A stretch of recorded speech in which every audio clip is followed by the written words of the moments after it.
Hey, it's Brandy and Lindsay, and this is Real Therapy Gone Wrong, where we talk about therapy and mental health representation in movies and TV. While we are licensed therapists in real life, this show does not constitute therapy. Today, we are discussing the show South Park, Season 14, Episode 1, titled Sexual Healing, which can be viewed on Max, Hulu, and YouTube. Take it away, Lindsay. Okay, so this was a fun one to cover because South Park, as usual, is ridiculous. But I particularly enjoyed this episode. So to start it off, it's Thanksgiving 2009 in Florida, and it's Tiger Woods and his wife fighting. This is around the time of that whole Tiger Woods scandal. And you think it's like actually them fighting, but then it zooms out and it's Kenny and Cartman playing a video game. So it's like them playing this golf game, but the golf game is not golf. It's like them fighting each other with the golf clubs and etc. So it's pretty funny. So it sets the scene for the episode. And then the next thing, it goes to this conference room and there's all these men sitting around this big table and they're discussing really the question is like, why are rich men suddenly trying to have sex with lots of different women? And it's pretty hilarious because one of the guys is like, all these rich celebrities have great wives. Like, why would they be trying to sleep with multiple women? There's a doctor at the table, and there's this new diagnosis called sex addiction because normal men don't desire sex with other partners. How can, and he says, how could fame and money make you forget about love? And so it's very over the top. That's the point. And I do just want to make a little sidebar here, like that comment, like normal men don't desire sex with other partners. Not true. Right. Right. And women too. Yeah, it's like a Yeah. very normal thing to find other people attractive, or some people don't have monogamous relationships or whatever. But it's very funny. And so then they like continue talking and they're like, what could be the cause of this diagnosis sex addiction? Is it like something in the water? Is it global warming? Could this affect our children? And so the guy who's at the head of the table, he decides we're going to do health screenings in schools. And are young people carrying this quote unquote disease? So they're referring to it as a disease. Before I continue, I want to talk about how this kind of relates to real life. I feel like, number one, for all of our listeners, Brandy and I don't believe in sex addiction. We don't work from an addiction model. We're not sex addiction therapists. There's actually a lot of problems with that term, and it's also not a real diagnosis. It's not in the DSM. Yeah, it's not even a diagnosis. There's a lot of treatment out there for it. So, what I was wanting to say though is that I think a lot of people do view it as a disease. And I think it can easily be used as an excuse. I'll use men as an example because they're using men in the episode, but this could be like anyone. But men who have a history of sexual violence, raping people, sexually abusing other people, you'll hear that as the excuse. Once they get caught, it's I have a sex addiction. This is a disease that I can't help. And it takes the onus off of them and puts it on this made up disease, which is, I think, yeah, Absolutely. I think that's what I think this whole episode's point is that. Yes. And I also think we're going to probably get some hate mail about what we're saying about sex addiction, how it's not really a thing. And we're not saying that people don't have problematic sexual behaviors. That is 100% true. Yeah. Part of the addiction model Yeah. is that we have to build tolerance. So like alcohol addiction, you build a tolerance to alcohol, you need more over time. Also, if you're addicted to alcohol or drugs, you're using that for emotional regulation. And sex addiction, for many reasons, just isn't a diagnosis. Mhm. But you can have problematic sexual behaviors, right? If you masturbate to porn every day at 8 a.m. and you don't have to be work till 10 a.m., no problem, right? Even if you're doing it every day, Right. whatever. If you're masturbating to porn at 8 a.m. and you're supposed to be at work at 8 a.m., now we have a problem because you're not going to work. And then, so that is the problematic sexual behavior. It's not because you're addicted because you masturbate every day at 8 a.m. Like, who cares about that? So Yeah. I think what in this episode really does take the onus off of the person and puts it on, oh, you have this disease and you can't help it. And then there's no personal responsibility, which is a problem. Well, and then the focus becomes like, how do I desire sex less or porn less or masturbating less? And that's not really the issue. I view it more, you're absolutely right. There's even that term called out of control sexual behavior, which is more the model that we work within, because sexual behavior can be problematic, especially if it's interfering with like daily responsibility or if it's hurting other people, right? Obviously, there's a problem. I view it a lot more as like an impulse control problem. If Mhm. someone is violating people regularly, there's obviously an issue with impulse control. They want something, the other person doesn't consent, they go for it anyways. To me, that's the focus, not so much, yeah, I'd like to have sex every day or I'd like to have multiple partners. You can have those things within the confines of respecting other people. So it's like a whole different, I feel like we focus on different aspects of it than maybe an addiction model would. Yes, 100%. And I think it's like how we treat sexual behaviors is the same amount of fucked as diet culture, right? If we make donuts bad, you can never have donuts. You're going to want more donuts. And the same with sex. If we're saying like it's sex addiction, like that isn't going to treat whatever the problematic sexual behavior is, because then the person feels powerless and we're not getting to the root cause. Yeah, and one last thing I'll say before I get back to the episode is like when we're talking about addiction to drugs or alcohol and someone is trying to not be addicted to like a substance, there is that withdrawal period that is like probably one of the most difficult parts of treatment like early on is the withdrawal. You can't withdraw from not having sex. And it's like really a frustration of mine. Like you hear, oh, the guy has blue balls. Ugh, hate that saying. But there is this kind of, it's almost like a myth. It's, I can't go without it for more than a day or 10 hours or whatever. And it's, that's not really true. You can. Right. But if it bothers you to go without it, what is so bothersome about it? Right? It's just a very different perspective than true addiction is my view on it. Yes, I think so. Yeah. And that's also what research backs up. This isn't just Lindsay and Yeah. Brandy's opinion show. Yeah, there's a lot of research on this, and I'll give a shout out to Dr. David Lay, who we both know, but he is a guru on this and has done a lot of research and studies and clinical work around this. So it's along the lines of what his findings are as well. So getting back to the episode, yeah, like I said, they are going to do health screenings in school and see if young people are carrying this disease. So they go to the school and there's this teacher at the front and he shows the kids like as they call it a suggestive picture. It's a naked photo of a man and a woman. They don't show it, but that like you get the gist. That's what they're showing the kids. And Butters is, what is that between the lady's legs? And it's her pubic hair, but he doesn't know that because no one's talking about it. But he's, it's all bushy. And then the rest of the episode, he can't get off the bush. He just wants to keep talking about the bush. So they show the picture to the kids and they put the picture away. And the teacher, Also, the kids are only boys. yeah, The only audience is boys. only boys. Yeah. Yeah, this whole episode is only boys and men. There's no girls or women. And so the teacher, when they put the picture away, the teacher asked, "What color was the handkerchief in the lady's hand?" And I essentially, if you weren't paying attention to the handkerchief, they diagnosed you with a sex addiction. So it's like the silliest test ever.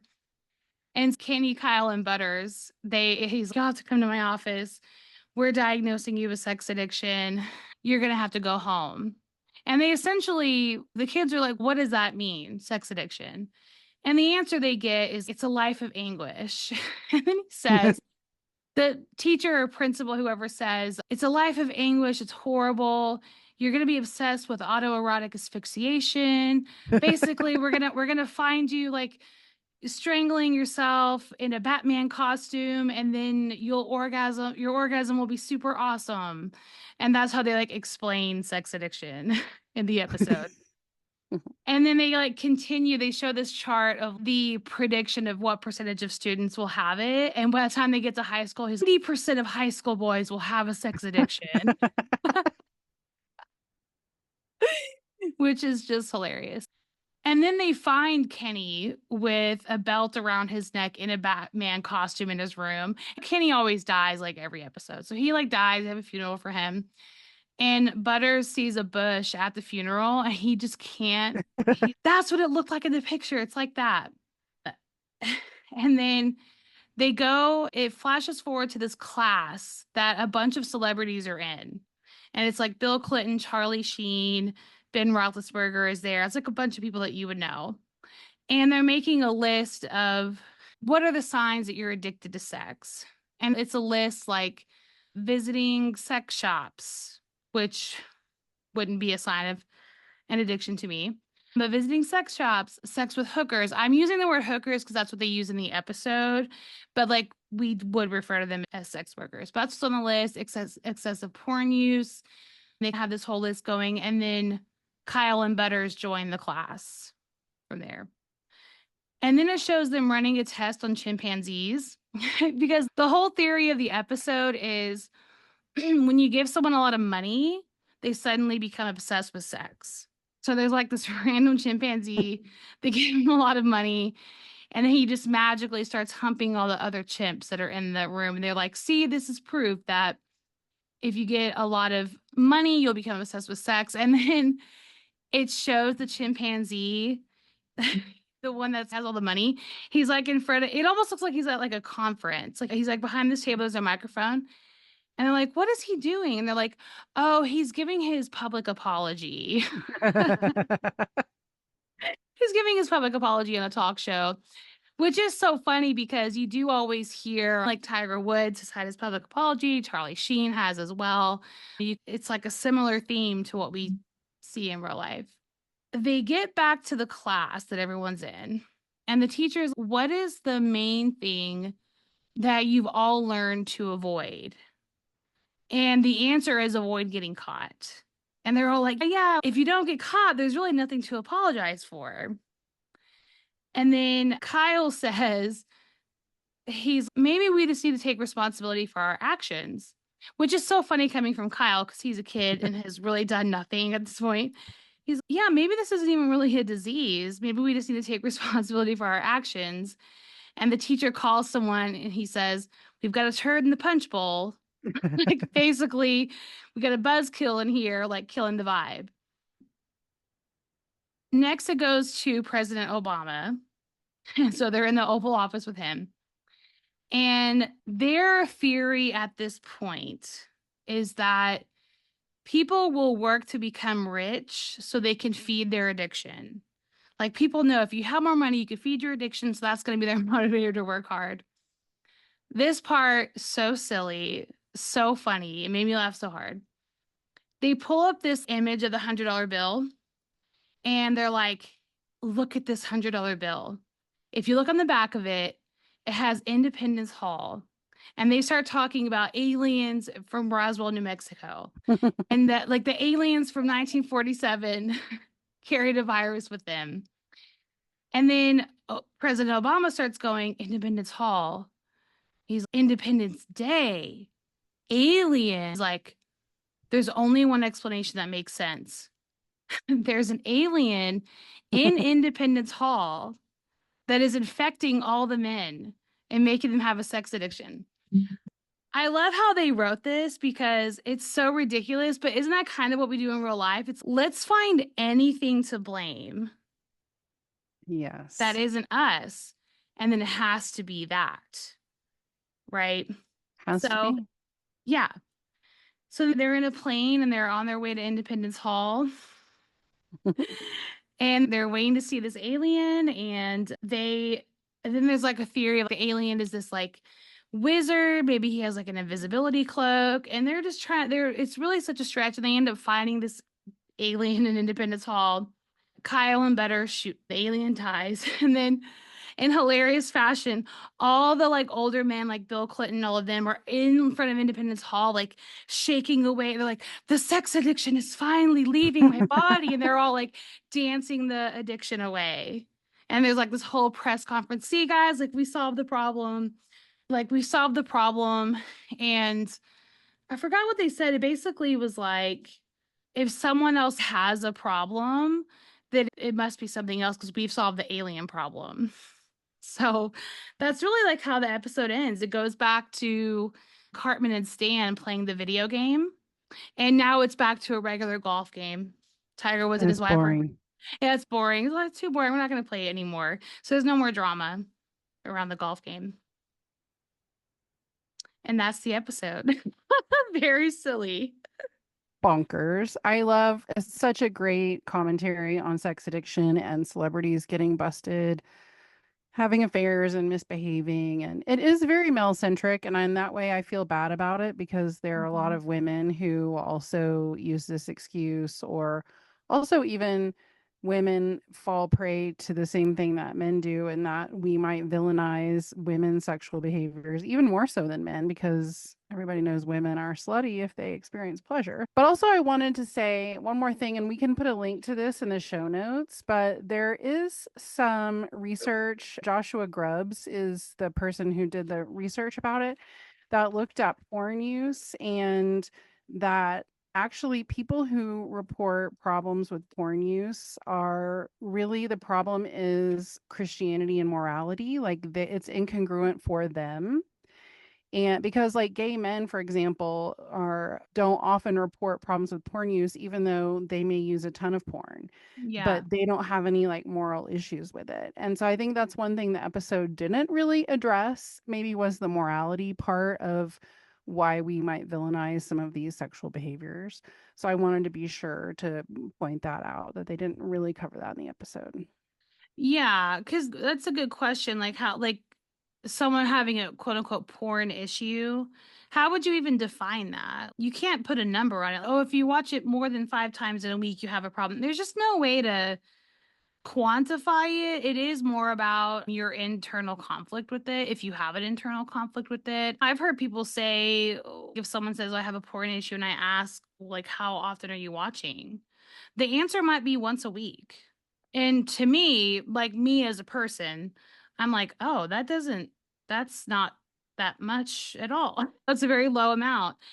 But if someone feels like they should never watch it, Right. watching it once a week suddenly feels like a problem. So working with these issues is complicated, really, Yeah. because it's very intertwined with upbringing and belief systems and like feelings of self, right? Like, what do they get out of watching? And it's a lot.